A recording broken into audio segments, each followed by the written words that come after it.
పద్మపురాణం ప్రకారం మనము నాటే ఒక్క మొక్క మన జీవితాన్నే మార్చగలదు. ఒక్క వృక్షం నాటితే అనేక యజ్ఞాలు చేసిన పుణ్యం లభిస్తుంది అని పురాణాలు చెప్తున్నాయి. తులసి మొక్కను నాటితే విష్ణు కటాక్షం లభిస్తుంది, పాపాలు నశిస్తాయి, ఇంటిలో శుభం, ఆరోగ్యం పెరుగుతుంది. బిల్వ వృక్షం నాటితే శివుని అనుగ్రహం లభిస్తుంది, మహాపాపాలు కూడా నశిస్తాయి. రావి చెట్టు నాటితే అశ్వమేధ యాగం చేసినంత పుణ్యం లభిస్తుంది, దీర్ఘాయుష్షు కలుగుతుంది.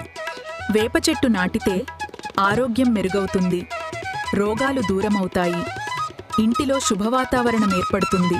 పారిజాతం నాటితే ఆనందం, ఐశ్వర్యం పెరుగుతాయి, స్వర్గసుఖం లభిస్తుంది. కొబ్బరి చెట్టు నాటితే లక్ష్మీదేవి కటాక్షం లభిస్తుంది, కుటుంబ అభివృద్ధి జరుగుతుంది. అరటి చెట్టు నాటితే ధనం, సౌభాగ్యం పెరుగుతాయి, శుభకార్యాల్లో విజయము లభిస్తుంది. వటవృక్షం అంటే మర్రి చెట్టు నాటితే దీర్ఘాయుష్షు లభిస్తుంది, జీవితంలో స్థిరత్వం వస్తుంది. మొక్కలు నాటండి, పుణ్యాన్ని సంపాదించండి, ప్రకృతిని కాపాడండి. ఇలాంటి మరిన్ని ఆసక్తికరమైన విషయాల కోసం మమ్మల్ని ఫాలో అవ్వండి. Please subscribe.